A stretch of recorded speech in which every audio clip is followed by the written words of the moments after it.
నమస్తే welcome to I witness news bulletin లో ముందుగా హెడ్లైన్స్ అలరించిన అభ్యుదయ ఫెస్టివల్ భరతనాట్యంతో ప్రేక్షకులను మంత్రముగ్ధులను చేసిన శుభలక్ష్మి నృత్య కళాశాల బృందం జగిత్యాల జిల్లాలో జై బాపు జై భీమ్ జై సంవిధాన్ రాజ్యాంగ పరిరక్షణ పాదయాత్ర పాల్గొన్న మాజీ మంత్రి జీవన్ రెడ్డి యజమానులకు భోజనంలో మత్తుమందు కలిపి ఇంటిని లూటీ చేసిన నేపాలీ దంపతులు సురారం మల్లారెడ్డి నారాయణ ఆసుపత్రి వైద్యుల అరుదైన ఘనత ప్రమాదకర క్యాన్సర్తో బాధపడుతున్న వ్యక్తికి విజయవంతంగా శస్త్రచికిత్స కేంద్ర రాష్ట్ర ప్రభుత్వాలు చేస్తున్న కాల్పులు నిలిపివేయాలి పౌర హక్కుల సంఘం నేత ప్రొఫెసర్ ఘట్టం లక్ష్మణ్ డిమాండ్ సీనియర్ ఐపీఎస్ అధికారి సిఎస్ఆర్ ఆంజనేయులు అరెస్ట్ హైదరాబాద్ లో అదుపులోకి తీసుకున్న ఏపీ సిఐడి అధికారులు తిరుమల మొదట ఘాట్ రోడ్డులో అగ్ని ప్రమాదం మంటలను అదుపులోకి తెచ్చిన వాహనదారులు పేద ముస్లిం సమాజానికి ఉపయోగపడని వక్ఫ్ బోర్డు అవసరం లేదు Muslim personal law board of India రాష్ట్ర అధ్యక్షుడు అల్తాఫ్ రాజా మెగా డిఎస్సికి పచ్చ జెండా ఊపిన కూటమి ప్రభుత్వం చంద్రబాబుకు పాలాభిషేకం చేసిన డిఎస్సి అభ్యర్థులు వైఎస్ఆర్సీపీ కేంద్ర కార్యాలయంలో ముఖ్య నేతలతో వైఎస్ జగన్ సమావేశం కూటమి ప్రభుత్వ కక్ష సాధింపు చర్యలను తిప్పికొడతామన్న జగన్ సుబ్బలక్ష్మి నృత్య కళాశాల ఆధ్వర్యంలో లకడికాపుల్లోని సేక్రెడ్ స్పేస్ లో నిర్వహించిన అభ్యుదయ ఫెస్టివల్ అందరినీ అలరించింది సోలో గ్రూపులతో ప్రదర్శించిన సాంప్రదాయ నృత్యాలు ఆకట్టుకున్నాయి రిబ్దితా బరువా ప్రదర్శించిన ఒడిస్సీ నృత్యంతో పాటు సుబ్బలక్ష్మి కళాశాల బృందం ప్రదర్శించిన సాంప్రదాయ భరతనాట్యంతో ప్రేక్షకులను మంత్రముగ్ధులు చేశాయి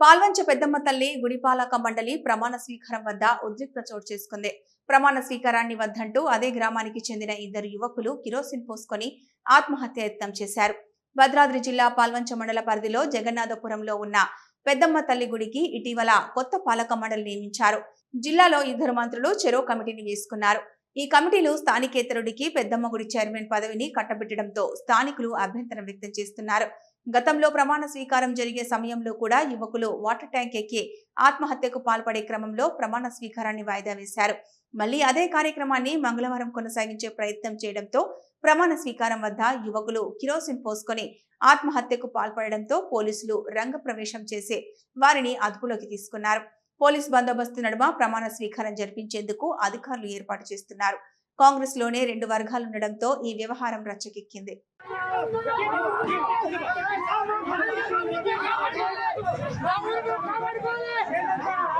జగిత్యాల జిల్లా కేంద్రంలో నిర్వహించిన జై బాపు జై భీమ్ జై సంవిధాన్ రాజ్యాంగ పరిరక్షణ పాదయాత్రలో మాజీ మంత్రి జీవన్ రెడ్డి పాల్గొన్నారు పేరు తీయకుండా ఎమ్మెల్యే సంజయ్ పై హాట్ కామెంట్స్ చేశారు కాంగ్రెస్ లోకి స్వార్థ ప్రయోజనాల కోసం వచ్చావు అభివృద్ధి ముసుగు తొడిగి పార్టీలోకి వచ్చావు నాకన్నా నీకు ఎక్కువ అనుభవం ఉందా అని ప్రశ్నించారు ఏం నాకు అభివృద్ధి చేత కాదా నీలాగా నేను నియోజకవర్గంలో పోటీ పడలేదు ఉమ్మడి రాష్ట్రంలో సీఎంలతో పోటీ పడ్డా అప్పటి వైఎస్ఆర్ కు ధీటుగా పనిచేశా పులివెందులలో ఏముంటే జగిత్యాలకు అవే తెచ్చా నడిచే వాళ్ళ కాళ్లలో కట్టెలు పెడతావా ఏంది నువ్వు ఇక్కడ చేసేదని అన్నారు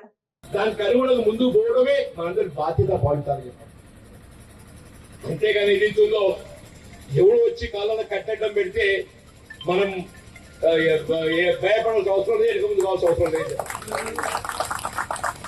వాళ్ళ కట్టే కంటే మన కాళ్ళు బలంగా ఉన్నాయి వాళ్ళ కట్టే కంటే మన కాళ్ళు బలంగా ఉన్నాయి మన కాళ్ళు నడిస్తే వాళ్ళ కట్టిరిగిపోవాలి మన కాళ్ళు నడిస్తే వాళ్ళ కట్టిరిగిపోవాలి చెప్పంటూ నేను ఆ విధంగా ముందుకు పోవాలని చెప్పాను దయచేసి ఇంత మంచి కార్యక్రమం అతి కొద్ది సమయంలో వీళ్ళ మా మిత్రులు మహేష్ రావు గారు, వారి తోటి దళిత సోదరులు, యాదవ్ సోదరులు, మా ముద్రా సోదరులు,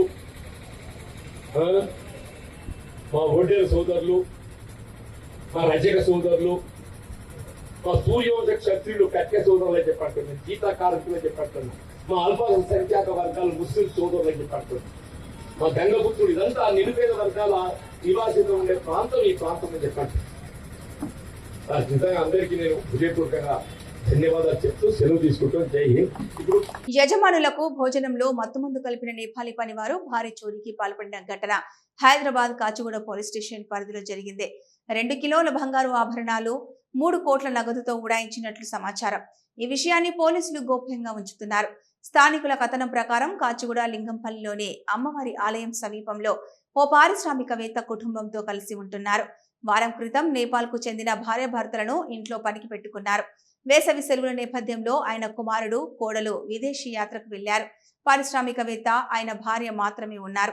ఇదే అదనుగా ఆదివారం రాత్రి భోజనంలో పనివారు మత్తుమందు కలిపారు.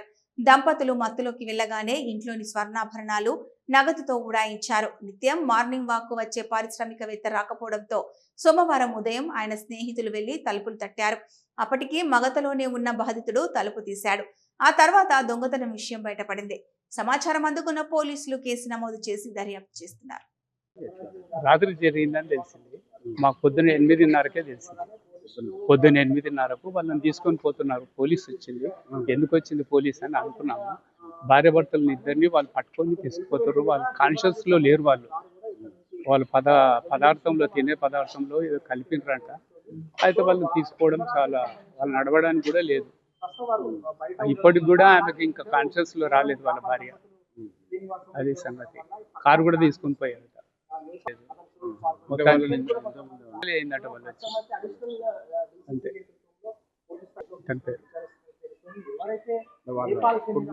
కొడుకు వాళ్ళు కోడలు లేరు. వాళ్ళు ఎక్కడో ఊరు వెళ్ళినట్టుంటే మరి ఇంతవరకు రాలేదు. వాళ్ళు లేనిదే ఆచూకు చూసే ఈ పని చేశారు. అది కడుపులో ప్రమాదకర క్యాన్సర్ తో బాధపడుతున్న 24 ఏళ్ల గౌతమ్ అనే యువకుడికి విజయవంతంగా శస్త్రచికిత్స అందించారు సూయారం మల్లారెడ్డి నారాయణ ఆసుపత్రి వైద్యులు. ఈ సందర్భంగా ఏర్పాటు చేసిన మీడియా సమావేశంలో చికిత్సకు సంబంధించిన వివరాలను తెలియజేశారు. Chemotherapy extensive tumour board discussion అయిన తర్వాత వి టుక్ ద డిసిషన్, అంటే సర్జరీ తర్వాత కీమోథెరపీ అయిన తర్వాత ఈ సర్జరీ చేద్దామని. సో సర్జరీ కూడా చాలా risky surgery actually. Luckily patient attendants కూడా, పేషెంట్ వాళ్ళ మదర్ వాళ్ళంతా సపోర్ట్ కూడా ఉంది మాకు. ఈవెన్ మా హాస్పిటల్ కూడా చాలా విషయాల్లో వాళ్ళకి సపోర్ట్ చేశారు. థ్యాంక్ గాడ్ మంచిగా రికవర్ అయ్యాడు పేషెంట్. ఊరు వైపు వెళ్ళొచ్చు ఈ హైపెక్ ద్వారా. సో ఇది అంటే చాలామందికి మీ ప్రెస్ ద్వారా I want to educate general public అన్నమాట. ఈ హైపెక్ థెరపీ ద్వారా ఈవెన్ దో స్టేజ్ 4 అన్న, అంటే లిమిటెడ్ స్టేజ్ 4 ఉంది అనుకోండి, స్టిల్ డిసీజ్ని క్యూర్ చేయొచ్చు. ఈ వీన్ సార్కోమా ఏం కాదు, అండాశయం క్యాన్సర్ కానీ, పేగు క్యాన్సర్ కానీ, స్టమక్ క్యాన్సర్, వీటిలో ఈ హైపెక్ రోల్ ఉంది. ముఖ్యంగా అండాశయం క్యాన్సర్లో చాలామంది క్యూర్ వైపు వెళ్ళిపోతున్నారు దీనివల్ల, ఈ హైపెక్ సర్జరీ వల్ల. మనం ఎందుకు చేస్తున్నామంటే అంటే మొత్తం ఈ ఎడ్యుకేషన్ సిస్టమ్ కానీ, హెల్త్ కేర్ సిస్టమ్ కానీ, టెక్నాలజీ, ఇది మొత్తం ఈ 3 ఒక్కటే చోట, అంటే మా మల్లారెడ్డి విశ్వవిద్యాపీఠలో ఇది ఉంది. సో దీంతో మనం ఏం అర్థం చేసుకుంటే not only in education, also in our health sector we are leading. And I would like to thank the entire team of Mallareddy Narayana and of course the management and Shri Mallareddy గారు to be supportive. Thank you so much. Therapy part ఏంటంటే హైపెక్ సర్జరీలో మనం temperature అత్యధికంగా maintain చేస్తూ కడుపులో ఉండే పొర మీద అంతా కూడా మన క్యాన్సర్ సెల్స్ మిగిలిపోయిన వాటి మీద కీమోథెరపీ ఎఫెక్ట్ ఖచ్చితత్వంతో మెయింటైన్ చేస్తూ సైడ్ ఎఫెక్ట్స్ తక్కువ ఉండే విధానంలో ఒక కంట్రోల్డ్ పద్ధతిలో ఇవ్వటం జరుగుతుంది. అండ్ ఈ రేరెస్ట్ ఆఫ్ ద రేర్ కేసెస్లో we have taken a call in tumour board discussion that we will go ahead with హైపెక్ ఇన్ దిస్ కేస్ అండ్ సక్సెస్ఫుల్గా పేషెంట్ రికవర్ అవ్వటం చాలా హ్యాపీగా ఉంది. And we wish that we'll do much more cases like this in future, and I wish all the success to the team in future. మూలుగు కర్రిగుట్టలో కేంద్ర రాష్ట్ర ప్రభుత్వాలు చేస్తున్న కాల్పులను నిలిపివేయాలని పౌర హక్కుల సంఘం నేత ప్రొఫెసర్ గడ్డం లక్ష్మణ్ డిమాండ్ చేశారు. ఎలాంటి ఎన్కౌంటర్ జరిగినా దానికి పూర్తి బాధ్యత ప్రభుత్వమే తీసుకోవాలన్నారు. ఆయుధాలు పట్టుకున్నారనే నెపంతో ప్రజలను చంపేస్తారా? సంఘటనపై స్థానిక మంత్రి సీతక్క తక్షణమే స్పందించాలి.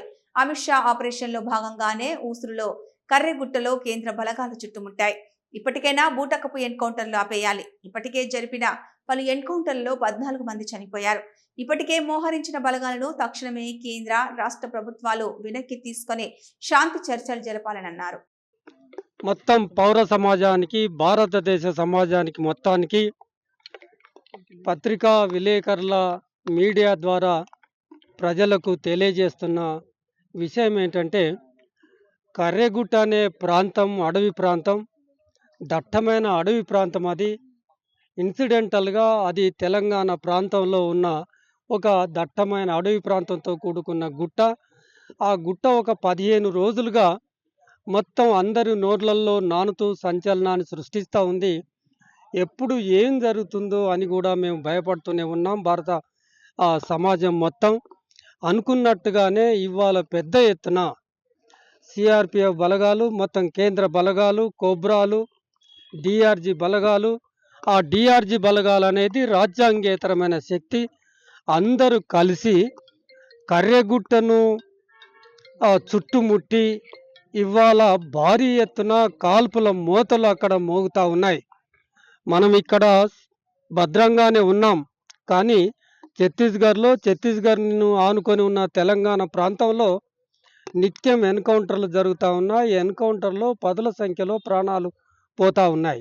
ఇప్పటికిప్పుడు మనం ఇక్కడ మాట్లాడుతున్న సందర్భంలోనే కర్రెగుట్టను చుట్టుముట్టిన పెద్ద ఎత్తున 1000 సంఖ్యలో చుట్టుముట్టిన కేంద్ర బలగాలు చంపే అధికారం మావోయిస్టులు అక్కడ ఉండవచ్చు, మావోయిస్టుల దగ్గర ఆయుధాలు ఉండవచ్చు, కానీ ఒక మనిషి ఇంకొక మనిషిని ప్రజాస్వామిక దేశంలో చంపవచ్చా అనే ఒక ప్రశ్నను పౌర సమాజం ఇవాళ ఆలోచించాలని చూస్తున్నాం. సీనియర్ ఐపీఎస్ అధికారి సిఎస్ఆర్ ఆంజనేయులు మంగళవారం ఉదయం పోలీసులు అరెస్టు చేశారు. ఆయన వైసీపీ ప్రభుత్వంలో ఇంటెలిజెన్స్ మాజీ చీఫ్ గా ఉన్నారు. మంగళవారం ఉదయం ఏపీసీఐడి అధికారులు హైదరాబాద్ లో అదుపులోకి తీసుకున్నారు. ముంబై నటి జత్వాని వేధింపుల కేసులో పిఎస్ఆర్ ఆంజనేయులు అరెస్ట్ అయ్యారు. రఘురామకృష్ణంరాజు 3rd డిగ్రీ కేసులో కూడా పిఎస్ఆర్ ఆంజనేయులు నిందితుడు. ఆయన ప్రస్తుతం సస్పెన్షన్ లో ఉన్నారు.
డోపింగ్ పరీక్ష నిర్వహిస్తున్న సమయంలో క్రీడాకారులు తప్పించుకునేందుకు సహకరించిన ద్రోణాచార్య అవార్డు గ్రహీత junior athletic coach Nagapuri Ramesh ను పదవి నుంచి తొలగించి ఆయన చేసిన అక్రమాలపై సిట్టింగ్ జడ్జితో విచారణ జరిపింది. చట్టపరమైన చర్యలు తీసుకోవాలని స్పోర్ట్స్ స్టూడెంట్ ఫెడరేషన్ డిమాండ్ చేసింది. ఈ మేరకు ఉస్మానియా యూనివర్సిటీలోని ఆర్ట్స్ కళాశాల వద్ద రమేష్ కు వ్యతిరేకంగా స్పోర్ట్స్ ఫెడరేషన్ ఆధ్వర్యంలో నిరసన వ్యక్తం చేశారు. Naganti Rajesh, sports student federation founder and state president, Telangana. గత కొద్ది రోజులుగా మన తెలంగాణ క్రీడల్లో మన NADA national doping anti doping అక్కడ ఏజెన్సీ వాళ్లకు మన క్రీడాకారులు కొందరు ఢిల్లీలో సహకరించకుండా పారిపోవడంతో వాళ్ళపై వేటు వేసి నాడా వాళ్ళు సస్పెండ్ చేయడం జరిగింది. దీనికి కోచ్ అయినటువంటి నాగపూర్ రమేష్ గారు సహకరించినటువంటి అతన్ని సస్పెండ్ చేయడం జరిగింది. ఆయనను వెంటనే డిస్మిస్ చేసి ఆయన స్పోర్ట్స్ లో నుంచి ఆయన ద్రోణాచార్య అవార్డును కూడా వెనక్కి తీసుకోవాలని మీ ప్రభుత్వాన్ని విన్నపించుకుంటున్నాం. ఎందుకంటే ఈయన చేసే అక్రమాలు చాలా ఉన్నాయి. ఎన్నో రోజుల నుంచి మేము హెచ్చరిస్తూనే ఉన్నాము. సార్, మీరు ఇలా చేయడం కరెక్ట్ కాదు. అనేక రకాలుగా అథ్లెటిక్స్ పిల్లల్ని చాలా విలేజ్లో ఉన్న పిల్లలను కూడా తీసుకుపోయి వాళ్ళకు డోపింగ్ ఇచ్చుకుంటూ వాళ్ళకి వివిధ రకాలుగా వాళ్ళని హింస పెట్టుకుంటూ వాళ్ళను ప్రాక్టీస్ చేపిస్తూ అనేక రకాల ఇబ్బందులు పెట్టడం. Vinod, sports student federation state general secretary మాట్లాడుతున్నాను. ఈరోజు ఈ యొక్క ప్రోగ్రాన్ని నిర్వహించడానికి ముఖ్య కారణం ఏంటంటే ఈ డోపింగ్ అనే విషయం గురించి మన హైదరాబాదు సాయి ట్రైనింగ్ సెంటర్లో చాలామంది అథ్లెట్లు డోపింగ్కు పాల్పడి అదేవిధంగా కోచ్ నాగపూర్ రమేష్ గారు కూడా ఈరోజు సస్పెండ్ కావడం జరిగింది. ముఖ్యంగా ఈ డోపింగ్ అనే విషయం ఈ రోజు కాదండి, ఇది ఎప్పుడంటే 11/4/2023 రోజు మన సాయి డిప్యూటీ డైరెక్టర్ శరత్ చంద్ర యాదవ్ సారు సడన్ విజిట్ చేసినప్పుడు క్రీడాకారుల దగ్గర 3 లక్షల విలువైన స్టెరాయిడ్స్ అదేవిధంగా మందు బాటిల్ కూడా దొరకడం జరిగింది. ఆ రోజు ఆ పిల్లలు నా పిల్లలు కాదని చెప్పేసి తాటి వాళ్ళ మీద బయటకు రాకుండా ఆ రోజు కోచ్ రమేష్ గారు మభ్యపెట్టడం జరిగింది. అదే క్రీడాకారులు ఈ రోజు అదే డోపింగ్ లో దొరకడం జరిగింది. తిరుమల మొదటి ఘాట్ రోడ్డులో అగ్ని ప్రమాదం చోటు చేసుకుంది. లక్ష్మీ నరసింహస్వామి ఆలయం వద్ద బ్యాటరీ షార్ట్ సర్క్యూట్ కావడంతో కారులో మంటలు చెలరేగాయి. సకాలంలో నీళ్ల సహాయంతో మంటలను అదుపు చేశారు వాహనదారులు.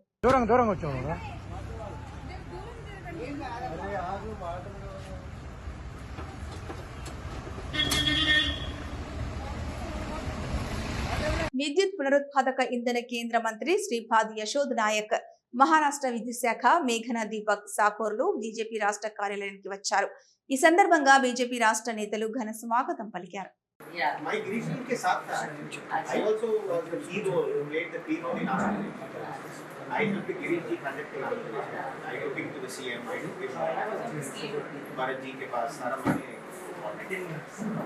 You were there then? Yeah. So you were waiting, I think I only took you inside. 3-4 लोग के साथ आप आए ना, तो ये लोग now I remember. No, which is Vijayawada, this complete Vijayawada actually. ఇబ్రహీంపట్నంలో పేద ముస్లిం సమాజానికి ఉపయోగపడని వక్ఫ్ బోర్డు అవసరం లేదని, వెంటనే వక్ఫ్ బోర్డును రద్దు చేయాలని Muslim personal law board of India రాష్ట్ర అధ్యక్షుడు అల్తాఫ్ రజా కేంద్ర ప్రభుత్వానికి సూచించారు. వందల సంవత్సరాల నుంచి తమ పూర్వీకులకు సంబంధించిన భూములను 1958లో బలవంతంగా సర్వే చేసి 1962 గజెట్లో చేర్చారన్నారు. అప్పటి ప్రభుత్వం చేసిన తప్పుడు నిర్ణయాలతో తమ భూములను రక్షిస్తామని మాయమాటలు చెప్పి మాఫియాలకు, ఆక్రమణదారులకు అనుకూలంగా ఉండే విధంగా చట్ట సవరణలు ఇవ్వడంతో ముస్లిం సమాజం తీవ్రంగా నష్టపోయిందని ఆవేదన వ్యక్తం చేశారు. రోజురోజుకి పేదరికంతో ఇబ్బందులు పడుతున్న ముస్లిం సమాజం, పేద ముస్లిం మైనార్టీలకు ఏమాత్రం లాభం చేయని వక్ఫ్ బోర్డు వ్యవస్థను ఎందుకు రద్దు చేయకూడదని ఆయన ప్రశ్నించారు. పేద ముస్లిం ఆడపిల్లల పెళ్లిళ్లు, పేద ముస్లింల చదువులు, సంక్షేమానికి ఉపయోగపడని వక్ఫ్ బోర్డు అవసరం లేదన్నాడు. భారతదేశంలో ఏదైతే వక్ఫ్ సవరణ బిల్లు గురించి జరుగుతున్నటువంటి ఆందోళన ఉందో, అసలు వక్ఫ్ అంటే ఏమిటి? వక్ఫ్ అనేది ఆ రోజు 1958లో సర్వే చేయించి 1962 గజిట్లో చేర్చినటువంటి ఆస్తులు ఏదైతే ఉన్నాయో, ఆ రోజు ఉన్నటువంటి ప్రభుత్వాలు మాకు నమ్మబలికి మేము ఈ స్థలాలకు రక్షణ కల్పిస్తాం,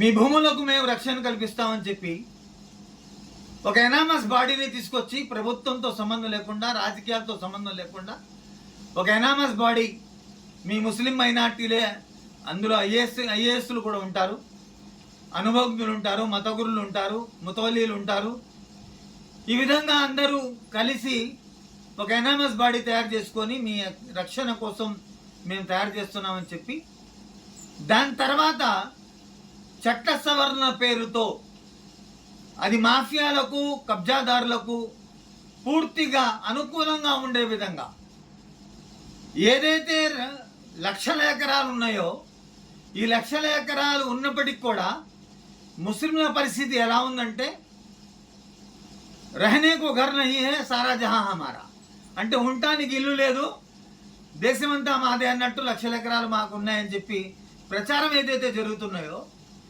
మాకు ఉండటానికి ఇల్లు లేదు, కనీసం ఎక్కడైనా అద్దె కోసం ఇంటికి వెళ్తే ఇవాళ మొహం మీదే చెప్పేస్తున్నారు, మేము మీ ముస్లింలకు మేము ఇల్లు ఇవ్వము, ముస్లింలు అయితే మేము ఇల్లు అద్దెకి ఇవ్వము అని చెప్పేస్తున్నారు. అంటే ఎంత దౌర్భాగ్యమైనటువంటి పరిస్థితుల్లో మేము బతుకుతున్నాం. ఇవాళ ఉన్నటువంటి వక్ఫ్ బోర్డు ఏమైనా ఒక ఆడపిల్ల పెళ్లిళ్ళకి కానీ, లేదా ముస్లిం పేదలకు వాళ్ళ చదువుల కోసం కానీ లేదా ముస్లిం సంక్షేమానికి ఎక్కడైనా ఉపయోగపడుతుందా అంటే ఎక్కడ ఉపయోగపడే పరిస్థితి ఏ రాష్ట్రంలో కనబడట్లేదు. తెలంగాణ డిప్యూటీ చీఫ్ మినిస్టర్ బట్టి విక్రమార్క ఇంటర్ 2025 ప్రథమ మరియు ద్వితీయ సంవత్సర ఫలితాలను విడుదల చేశారు. ఐపీ 2025 రిజల్ట్స్ అనౌన్స్మెంట్ కార్యక్రమానికి విచ్చేసినటువంటి చీఫ్ గెస్ట్ ఉప ముఖ్యమంత్రి వర్యులు Bhatti Vikramarka sir, minister for roads and buildings Komareddy sir, minister for transport and BC welfare Ponnam Prabhakar sir, secretary education Yogita Rana ma'am, director general CGG Rajendra MJ sir, DD CGG Sangram Singh Patil garu, special secretary Haritha ma'am, COE గారికి, మా joint secretaries అందరికీ, deputy secretaries అందరికీ, superintendents అందరికీ, board staff, CI staff ప్రతి ఒక్కరికి, ముఖ్యంగా ఈ కార్యక్రమానికి విచ్చేసినటువంటి print and electronic media honourable deputy CM sir, మంత్రివర్యులు, ప్రిన్సిపల్ సెక్రటరీ ఎడ్యుకేషన్ అందరికీ, ఇక్కడ వచ్చేసిన విలేకరులకు అందరికీ నమస్కారాలు. So from centre for good governance I just wanted to say 2 things.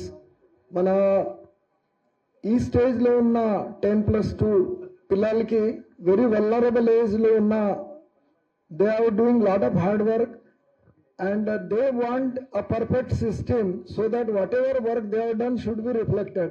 వాళ్ళకి ఒక్క చిన్న ప్రాబ్లం రాకుండా 0 ఎర్రర్ ఆ పద్ధతిలో సెంటర్ ఫర్ గుడ్ గవర్నెన్స్ మొదలు పెట్టారు 6 years బ్యాక్.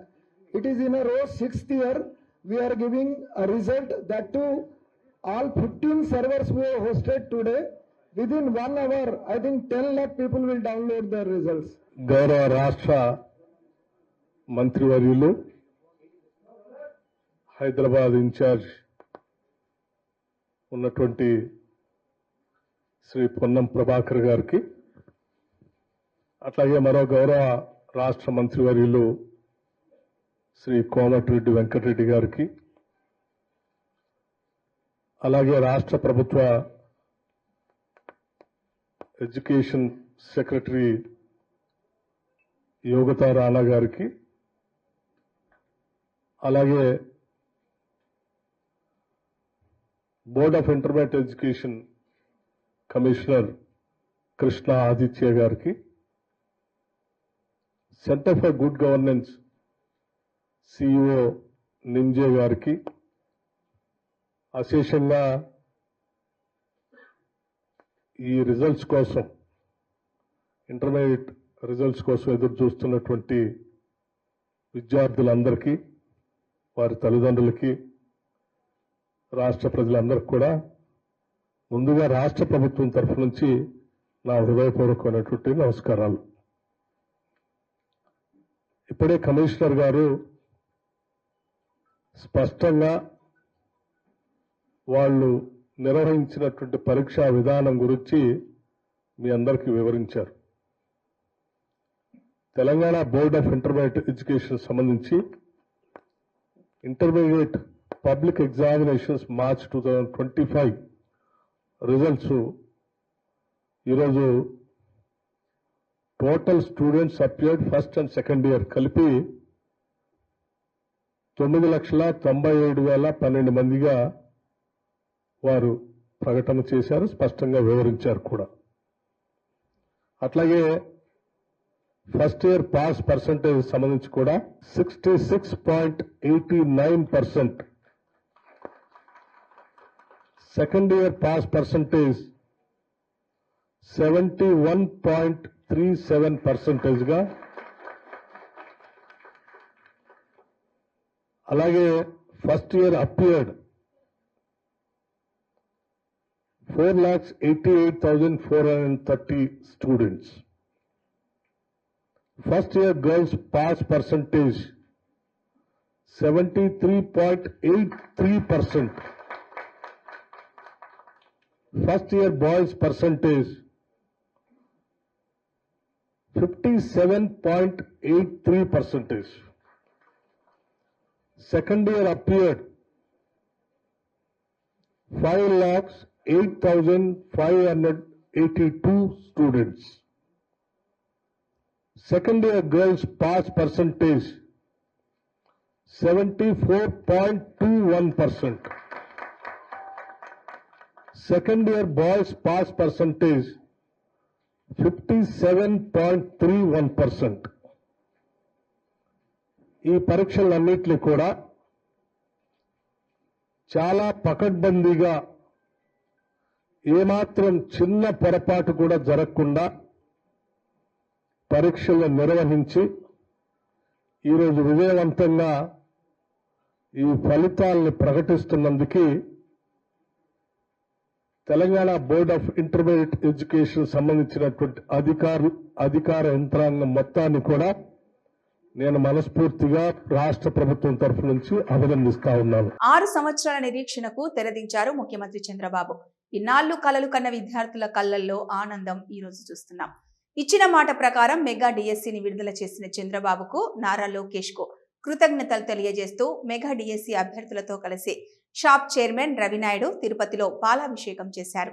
ఈరోజు తిరుపతి ఆర్డీఓ ఆఫీస్ నందు మెగా డిఎస్సి అభ్యర్థులు మరియు టీఎన్ఎస్ఎఫ్ తిరుపతి పార్లమెంటు రాష్ట్ర కమిటీ నగర కమిటీ ఆధ్వర్యంలో ఈరోజు మెగా డిఎస్సి విడుదలపై చంద్రబాబు నాయుడు గారికి, విద్యాశాఖ మంత్రి నారా లోకేష్ గారికి కృతజ్ఞతలు తెలిపే కార్యక్రమాన్ని ఈరోజు నిర్వహించడం జరిగింది. 6 ఏళ్ల కళ, గత 5 సంవత్సరాలు ఇదే ఆర్డీఓ ఆఫీస్ నందు నేనే, మా విద్యార్థి సంఘాలు, అన్ని సంఘాలు, విద్యార్థులు ఆర్తనాదాలు పెట్టాం, నిరసనలు వ్యక్తం చేశాం, ధర్నాలు చేశాం. మీ కెమెరాలే సాక్షి. ఇదే రోడ్డు మీద పొల్లు దండాలు పెట్టాం. ఇదే వైఎస్ రాజశేఖర రెడ్డికి దండం పెట్టుకున్నా, నీ కొడుకు బుద్ధి మార్చు మార్చు మార్చు అని చెప్పి ఇదే రాజశేఖర రెడ్డి గారి విగ్రహం కాడ దండాలు పెట్టి 5 ఏళ్ళు అలిసిపోయాం. ఆ రోజు చంద్రబాబు నాయుడు గారు ఒక మాట ఇచ్చారు, నేను అధికారంలోకి వస్తానే, కూటమి అధికారంలోకి వస్తానే, మొట్టమొదటి సంతకం మెగా డిఎస్సి మీద పెడతాను, అది కూడా 5,000 6,000 పోస్టులు కాదు, 15,000 పోస్టుల పైన భర్తీ చేపడతాను, మళ్ళీ భర్తీలు చేపడతామని చెప్పి ఆ రోజు మాట ఇచ్చారు. YSR Congress party political advisory committee సభ్యులతో వైఎస్ఆర్సీపీ కేంద్ర కార్యాలయంలో సమావేశమైన మాజీ ముఖ్యమంత్రి వైఎస్ఆర్సీపీ అధ్యక్షుడు వైఎస్ జగన్ మోహన్ రెడ్డి.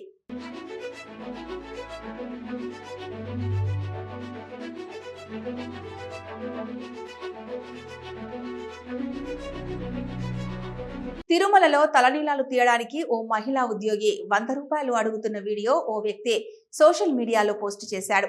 ఇలాంటి వాళ్ళ మీద ఎలాంటి చర్యలు తీసుకోరా అంటూ నెటిజన్లు కామెంట్ చేస్తున్నారు.